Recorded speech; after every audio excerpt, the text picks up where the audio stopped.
Alhamdulillah sehat semua ya. Untuk hari ini Ibu minta kelas 4 agar bergabung di kelas 5 dikarenakan Ibu Aninya hari ini tidak bisa mengajar seperti biasa dikarenakan Ibu Ani sedang sakit, dan kita doakan semoga Ibu Ani cepat diberi kesembuhan ya. Amin.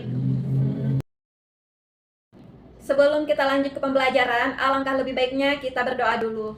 Yo, duduk yang rapi. Berdoa mulai. Doa selesai. Oke, sebelum belajar, Ibu mau absen dulu. Untuk anak kelas 4, ada temennya yang tidak masuk atau masuk semua? Oh, Alhamdulillah masuk semua ya. Untuk kelas 5 bagaimana? Ada temennya yang gak masuk atau masuk semua? Oh, kenapa temennya gak masuk, nak? Iya, oh sakit. Semoga cepat sembuh ya temannya. Oke, sebelum kita lanjut ke pembelajaran, diminta untuk anak kelas 4 dan kelas 5 coba dibikin kelompok dulu. Satu kelompok itu ada 5 anggota ya. Satu kelompok 5 anggota.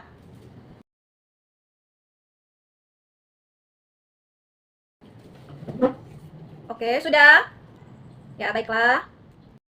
Untuk anak kelas 5, Ibu minta untuk baca buku dulu ya. Setelah kita membaca buku, Ibu menjelaskan pembelajaran untuk anak kelas 4. Oke? Baiklah. Ibu minta untuk tugasnya membuat perbandingan singkat antara tugas dan tanggung jawab camat dan kepala desa. Sekarang kalian bikin tugasnya, dan selagi kalian mengerjakan tugas, Ibu pindah ke materi ke kelas 5 ya. Oke, untuk kelas 5 hari ini kita belajar tentang mendeskripsikan Negara Kesatuan RI. Ya, sudah dibaca belum bukunya, nak?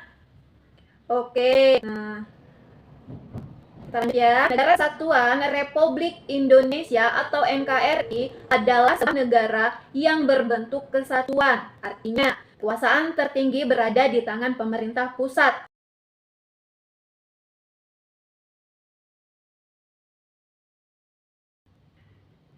NKRI memiliki bentuk pemerintahan republik dan sistem presidensial, di mana presiden sebagai kepala negara dan kepala pemerintahan.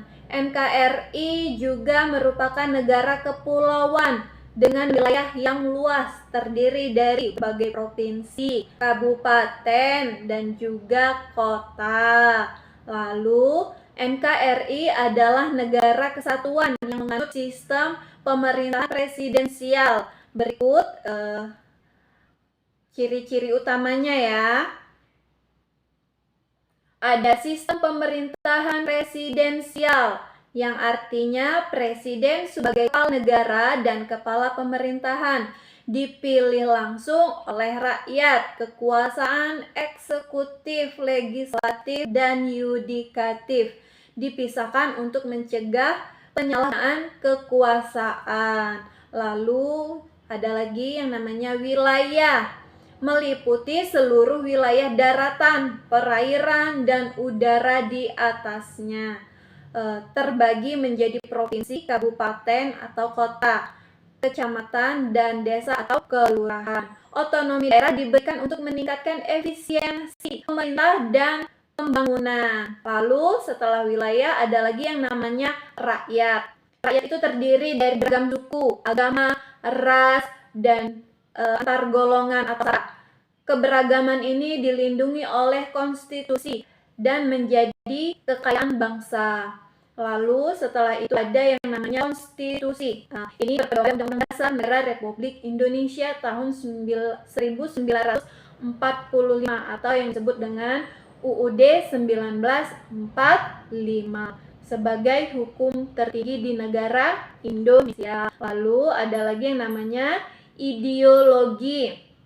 Pancasila sebagai dasar negara dan pandangan hidup bangsa. Lalu yang terakhir ada yang namanya tujuan negara. Tercantum dalam pembukaan Undang-Undang 1945, meliputi melindungi segenap bangsa,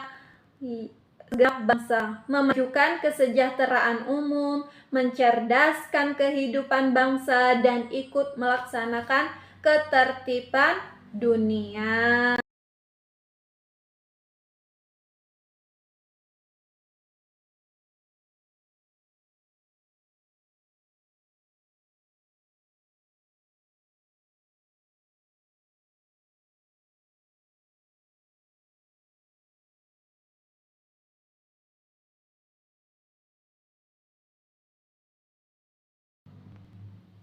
Sampai sini sudah paham, Nak? Untuk anak kelas 5 ya, sampai sini sudah paham? Oke. Untuk anak kelas 4, hari ini kita belajar tentang mengenal lembaga-lembaga dalam susunan pemerintah desa dan kecamatan. Untuk pemerintah desa itu dipimpin oleh kepala desa atau disebut juga dengan kades yang dipilih secara demokratis oleh masyarakat desa. Selain kades, terdapat beberapa lembaga penting lainnya, yaitu ada di pemerintah desa itu ada kepala desa yaitu kades, lalu ada BPD dan juga perangkat desa, lalu ada lagi lembaga masyarakatan desa. Nah, di sini mereka mempunyai peran penting, yaitu untuk kepala desa merupakan pemimpin pemerintahan desa yang dipilih secara demokratis oleh warga desa. Kades bertanggung jawab atas penyelenggaraan pemerintahan, pembangunan, pembinaan kemasyarakatan, dan pemberdayaan masyarakat. Lalu tugasnya BPD itu lembaga perwakilan masyarakat desa yang bertugas membahas dan menyepakati rencana peraturan desa atau perdes, mengawasi pelaksanaan perdes dan berikan pertimbangan kepada kades. Anggota BPD dipilih oleh dan dari masyarakat desa. Lalu untuk perangkat desa itu ada unsur pelaksana pemerintahan desa yang membantu kades. Contohnya ada sekretaris desa, kaur keuangan, kaur umum, dan lainnya. Jabatan perangkat desa diangkat dan diberhentikan oleh kades. Jadi untuk kaur, sekretaris, dan yang lainnya itu membantu kades ya, dan mereka juga bisa diberhentikan juga oleh kades. Lalu untuk LMD atau Lembaga Kemasyarakatan Desa, lembaga non-struktural yang terdiri dari berbagai kelompok masyarakat seperti Karang Taruna, PKK, dan kelompok tani. LMD berperan penting dalam pemberdayaan masyarakat dan pembangunan partisipatif. Lalu selanjutnya untuk kecamatan. Kalau tadi untuk desa, dan yang ini untuk kecamatan. Kecamatan merupakan wilayah administrasi di bawah kabupaten atau kota. Pemerintah kecamatan dipimpin oleh camat atau yang sering kita sebut juga Pak Camat, yang ditunjuk oleh bupati wali kota, bupati atau wali kota. Camat dibantu oleh beberapa unsur lainnya, yaitu camat ini bisa ibu, bisa bapak, bisa semua ya. Tugasnya camat di sini pemimpin pemerintah kecamatan ditunjuk oleh bupati atau wali kota. Camat bertanggung jawab atas koordinasi dan pengawasan pemerintahan desa di wilayahnya. Lalu ada lagi yang namanya sekretariat kecamatan. Nah, di sini tugasnya untuk mengurus administrasi dan tata usaha pemerintahan kecamatan. Jadi mereka ini yang bantu Pak Camat juga ya, membantu camat. Lalu ada lagi namanya kelompok kerja atau Pokja. Nah, di sini tugas Pokja itu membantu camat dalam mengkoordinasikan kegiatan kecamatan. biasanya dibagi berdasarkan bidang seperti pembangunan dan kemasyarakatan. Lalu setelah itu ada lagi yang namanya UPTD atau Unit Pelaksana Teknis Daerah, mana unit kerja dari dinas atau instansi di tingkat kabupaten atau kota yang bertugas di wilayah kecamatan, misalnya UPTD Pendidikan, UPTD Kesehatan. Lalu hubungan desa dan kecamatan. Hubungan desa dan kecamatan itu desa berada di bawah naungan kecamatan, sedangkan camat memiliki wewenang untuk melakukan pengawasan dan pembinaan terhadap pemerintahan desa di wilayah kerjanya. Koordinasi antara desa dan kecamatan sangat penting untuk terwujudnya pembangunan yang terintegrasi dan efektif. Begitu ya anak-anak.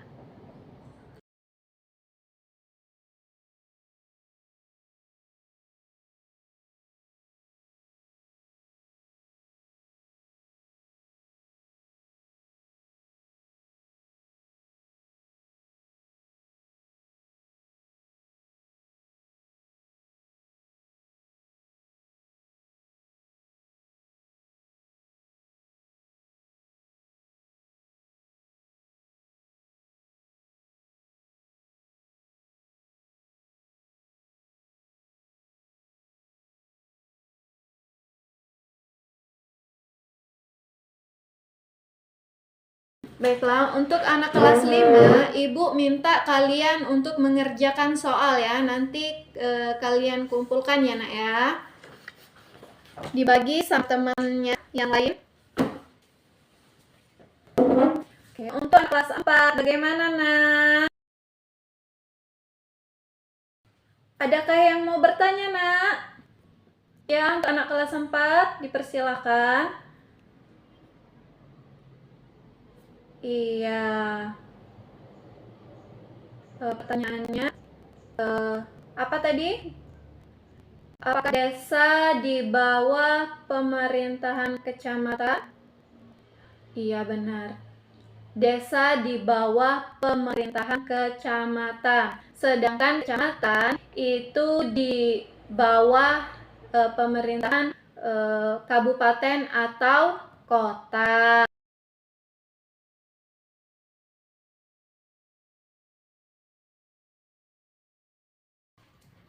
Baiklah, ada lagi yang mau bertanya untuk anak kelas 5? Apakah ada yang mau bertanya? Ya, baiklah. Bagaimana dengan sistem pemerintahan presidensial? Oke. Sistem pemerintahan presidensial itu yang berarti presiden sebagai kepala negara dan kepala pemerintahan yang dipilih langsung oleh masyarakat. Kekuasaan eksekutif, legislatif, dan yudikatif dipisah. Kenapa dipisah? Agar mencegah penyalahgunaan kekuasaan.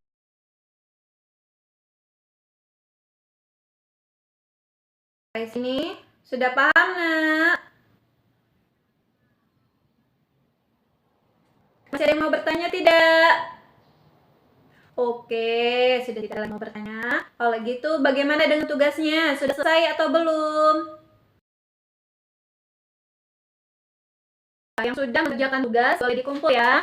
Untuk kelas 5 dan kelas 4 tugasnya jangan digabung ya, Nak ya. Sesuai kelas masing-masing, oke? Tujuan pembelajaran tahap ini.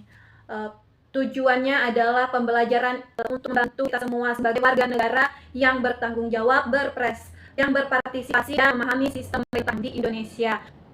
Pemahaman ini penting untuk mendukung pembangunan nasional dan memperkuat NKRI. Oke. Kesimpulannya, pembelajaran kita hari ini adalah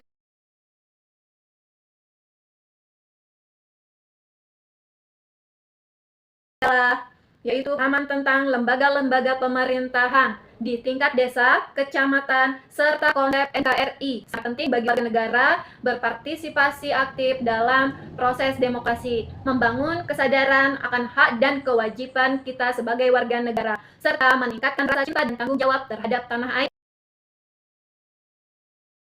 Selain itu, pemahaman ini juga mendorong kita untuk berkontribusi dalam membangun dan menjaga persatuan bangsa Indonesia. Ibu harap setelah pembelajaran ini selesai, kalian di rumah bisa belajar kembali, bukunya dibuka, dipelajari, agar lebih mengerti dan memahami pembelajaran kita hari ini ya anak-anak. Oke, Ibu akhiri. Assalamualaikum warahmatullahi wabarakatuh.